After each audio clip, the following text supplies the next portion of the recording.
Tonight, exclusive new information about the Cedarburg daycare that was closed after allegations of sex assault. Yeah, the suspect, believe it or not, is actually another child. And now there's some parents who are claiming this sort of thing has happened before. Our Myra Sanchek has some new details on this, Myra. Yeah, the first time, according to a parent, was about a year ago. A father told me he's upset because he believes the assaults could have been stopped at that time, stopping other children from becoming victims. A 12-year-old boy at the Family Tree Learning Center daycare in Cedarburg is accused of multiple counts of first-degree sexual assault. Juvenile court records show the child was placed in secure detention 5 days ago after a 4-year-old child said the older boy touched his private parts and gave him candy, telling him to keep it a secret. I was quite devastated.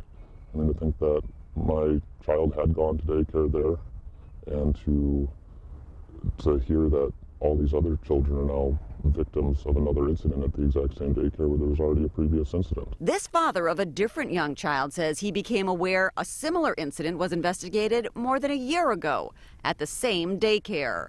No child was ever charged. They were in the washroom of the daycare, and there had been sexual contact or people considering that it could have happened at the time.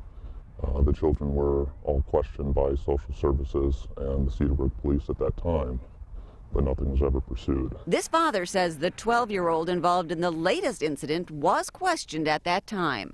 A second 11-year-old was asked to leave the daycare. That child then went to another local daycare.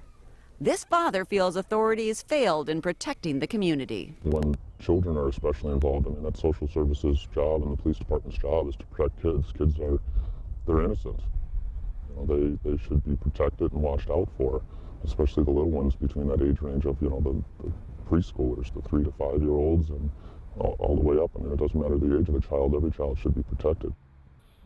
The 12-year-old, now being held in juvenile detention, will be in court May 3rd for a plea hearing. Cedarburg police say they believe they have a second case of a sexual assault at that daycare by the same suspect and have reached out to 20 to 30 other parents looking for any more possible victims. Officials will interview more children next week. Cedarburg police are looking into any prior investigation, and the daycare center is closed after the license was voluntarily turned over to the state last week. Live in the newsroom, Myra Sanchek, Fox 6 News. All right, we will watch this as it unfolds. Thank you, Myra. A former